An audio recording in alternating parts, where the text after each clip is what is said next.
Kebenaran adalah kebenaran. Katakan ya untuk ya, katakan tidak untuk tidak. Fakta integritas lebih tinggi daripada segala aturan pemerintahan, segala peraturan-peraturan yang dibuat oleh pemerintah sebelumnya, yang jika itu dijalankan dan ternyata tidak sesuai dengan fakta integritas, maka di sini Anies harus mengundurkan diri. Kita membutuhkan presiden yang betul-betul menjunjung tinggi ideologi Pancasila sebagai satu-satunya ideologi kita berbangsa dan bernegara. Bhinneka Tunggal Ika adalah pegangan kita bersama. Walaupun kita berbeda, tetapi perbedaan itu bukan untuk membuat kita bermusuhan, tetapi melalui perbedaan itu marilah kita persatukan di bawah ideologi Pancasila untuk membuat Indonesia maju, Indonesia emas 2045.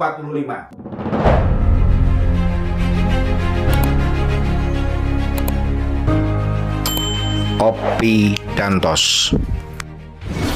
Sobat-sobatku semuanya, kita tahu dan kita mengenal siapakah Anies Baswedan. Sejak tahun 2017, orang ini banyak menjadi sorotan di Republik kita. Dia mengikuti kontestasi pemilihan gubernur DKI Jakarta.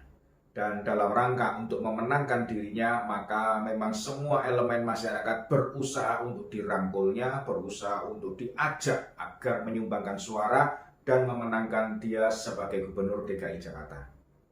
Tidak luput dari itu sebuah organisasi yang sudah dibubarkan oleh pemerintah. Anies sangat mesra dengan kedua organisasi ini dan Anies memang membutuhkan suara dari mereka yang dimana suara itu merupakan sebuah suara yang pasti, yang tidak akan bergerak kemana-mana karena suara ini dikelola dengan sebuah cara menggunakan identitas sebuah agama. Sehingga Anies mendapatkan julukan Bapak Politik Identitas akibat dari cara-cara atau pola-pola identitas sebuah agama yang dia bawa untuk memenangkan dirinya menjadi Gubernur DKI Jakarta. Dari hasil pemenangan di DKI Jakarta, kita mengerti dan kita melihat bagaimana seorang gubernur yang memang pandai di dalam berkata-kata, pandai di dalam menyampaikan ide-ide, visi, misi, dan program beliau sampaikan dengan sangat bagus. Dan terlihat betul-betul itu adalah sebuah harapan. Termasuk bagaimana organisasi-organisasi yang bersikap seperti tadi yang saya katakan di depan mendukung sepenuhnya semua kebijakan dari Anies Baswedan. Kecuali kebijakan itu bertolak belakang dengan apa yang menjadi kebijakan dari organisasi ini. Sobat-sobatku semuanya, hasil dari kerja selama 5 tahun di DKI Jakarta, kita semua melihat apa yang dikatakan Anies di dalam kampanyenya ternyata banyak yang tidak terrealisasi dengan baik selama dia memerintah DKI Jakarta. DP rumah 0%, pembatalan reklamasi, dan masih banyak lagi yang tidak bisa saya sebutkan satu persatu di sini. Saat ini yang bersangkutan menjadi capres nomor 1 di antara 2 capres yang lainnya. Beberapa waktu yang lalu kita tahu dan kita melihat sebuah video yang beredar. Dia berteleponan dengan Gus Yusuf dari Jawa Tengah, Ketua PKB dari Jawa Tengah. Di dalam telepon itu dia mengatakan bahwa PA212, HTI, dan FPI saat ini pentolnya ada di kubu Prabowo dan sedang didiamkan, disuruh tiarap oleh kubu Prabowo Subianto. Tidak jauh dari itu, akhirnya Yusuf Martak pun mengambil sikap. Dia bahkan menantang Gus Yusuf untuk membuktikan jika mereka masih ada di kubunya Prabowo Subianto, jika mereka mendukung Prabowo Subianto. Karena menurut Yusuf Martak, mereka sudah tidak mau lagi berhubungan dengan Prabowo dan menyatakan sudah putus hubungan. Karena menurut mereka Prabowo tidak bisa diharapkan akan mengakomodir seluruh apa yang ada di organisasi ini. Kita tidak tahu apa maksud dari Anies, tetapi yang jelas pada saat itu tujuannya adalah agar orang-orang PKB yang berbeda visi dan misinya dengan organisasi ini bisa menerima Anies dengan sepenuh hati. Karena Muhaimin Iskandar, ketua PKB, menjadi cawapresnya Anies Baswedan. Walaupun itu sebetulnya dipertanyakan oleh banyak orang karena PKB memang berbeda arah dan PKB berbeda visi misi dengan organisasi ini. Nah, sobat-sobatku semuanya, saat itu saya pernah membuat video dan mengatakan bahwa kubu ini tampaknya tidak akan lari atau tidak akan keluar dari Anies. Tetapi saya mendapatkan beberapa kali berita dari teman-teman yang mengatakan bahwa seolah-olah saya mendukung Prabowo mati-matian, saya mendukung Prabowo tanpa mau melihat masa lalunya Prabowo. Sobatku semuanya, saya katakan saya tidak dalam rangka dukung-mendukung. Saya hanya ingin menyatakan kebenaran adalah kebenaran. Saat itu memang saya tidak bisa berbuat banyak karena memang berita berhenti di situ. Tetapi beberapa hari yang lalu kita mendapatkan sebuah kepastian bahwa Anies memang masih terlibat mesra dengan kubu ini, dan justru pada saat ini sekarang Anies sudah menandatangani fakta integritas yang berisi 13 poin di dalam Ijtima Ulama di bawah pimpinan Rizik Syihab. Sobatku semuanya, ada beberapa poin dalam fakta integritas ini yang menurut saya perlu kita cermati. Walau sebetulnya sudah cukup bagi kita. Dengan melihat Anies berada di situ, maka selesai sudah bagi kita yang saat ini berada di dua kubu, baik itu Ganjar Pranowo maupun Prabowo Subianto, atau yang masih meragukan dua kubu ini arahnya kemana, maka sudah cukup bagi kita bahwa inilah berita yang kita nantikan saat ini. Sobat-sobatku semuanya, poin yang pertama yang saya soroti adalah poin yang ketiga. Di sini dituliskan bersedia menjalankan amanat perundang-undangan anti penodaan agama. Mohon maaf jika boleh saya katakan justru mereka sebetulnya dengan tindakan-tindakan mereka, dan mereka pun tidak diterima oleh sesama agama mereka. Belum lagi yang terjadi di dalam penistaan-penistaan agama, mereka sepertinya berdiam diri dan mereka tidak mengambil tindakan. Bahkan di medan mereka justru berorasi dan melarang sebuah umat beragama menjalankan ibadahnya di medan saat itu. Poin yang kedua adalah poin yang keempat, yaitu bersedia menghormati posisi ulama dan bersedia mentaati pendapat para ulama dalam menyelesaikan masalah yang menyangkut kemaslahatan kehidupan berbangsa dan bernegara.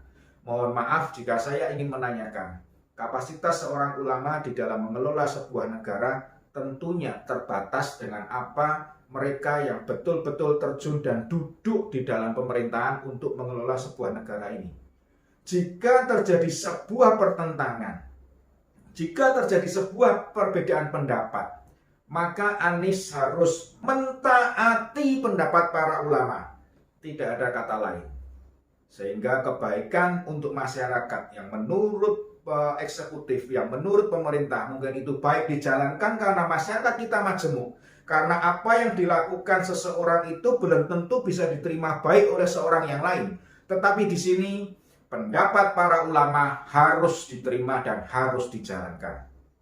Poin berikutnya nomor 5. Bersedia melakukan revolusi akhlak di semua sektor kehidupan untuk membangun bangsa yang berakhlakul karimah demi menuju Indonesia bertakwa dan berkah dengan menjaga masyarakat dari rongrongan gaya hidup yang bertentangan dengan kesusilaan. Mereka menuliskan di sini adalah LGBT, prostitusi, perjudian, minuman keras, narkoba, penyakit masyarakat lainnya. Sobat-sobatku semuanya, kita beberapa akhir ini banyak melihat sebuah rumah-rumah yang dikelola untuk mengajarkan sebuah agama. Tetapi ternyata justru pengelola rumah itu melakukan kegiatan-kegiatan yang tidak layak. Yang jika boleh dikatakan akhlak mereka sungguh tidak layak. Karena mereka membuat anak didiknya atau anak yang menimba ilmu di sana menerima sanksi sosial baik dari keluarga maupun masyarakatnya, mereka menjadi tercela.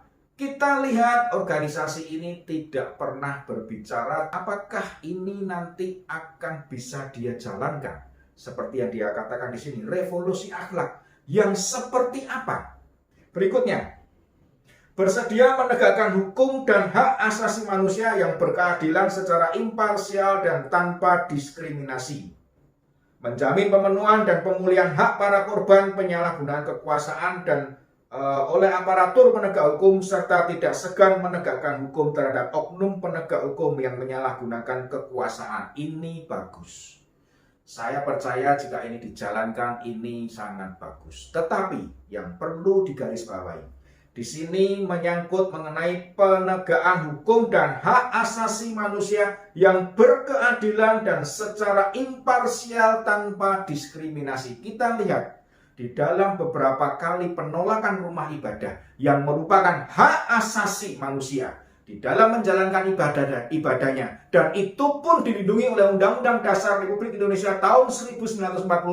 Ternyata justru kelompok mereka lah yang ikut mengintimidasi, yang ikut membuat rumah ibadah tidak bisa berdiri, yang ikut membuat umat tidak bisa menjalankan ibadahnya. Hak asasi manusia yang seperti apa yang mereka tulis di sini.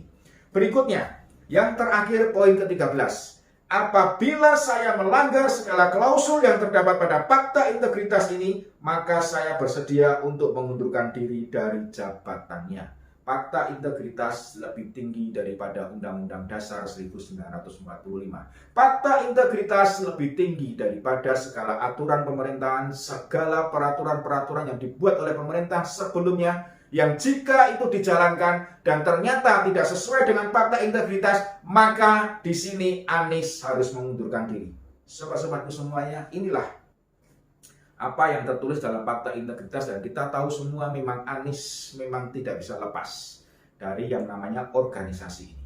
Sobat-sobatku semuanya, kita lihat dan kita tahu bahwa kita membutuhkan presiden yang tidak akan pernah terlibat dengan yang namanya organisasi radikal dan intoleransi. Kita membutuhkan presiden yang akan menjalankan dan siap meneruskan pembangunan yang telah diletakkan dasarnya oleh Bapak Presiden Joko Widodo. Kita membutuhkan presiden yang betul-betul menjunjung tinggi ideologi Pancasila sebagai satu-satunya ideologi kita berbangsa dan bernegara. Bhinneka Tunggal Ika adalah pegangan kita bersama. Walaupun kita berbeda, tetapi perbedaan itu bukan untuk membuat kita bermusuhan, tetapi melalui perbedaan itu marilah kita persatukan di bawah ideologi Pancasila untuk membuat Indonesia maju, Indonesia emas 2045.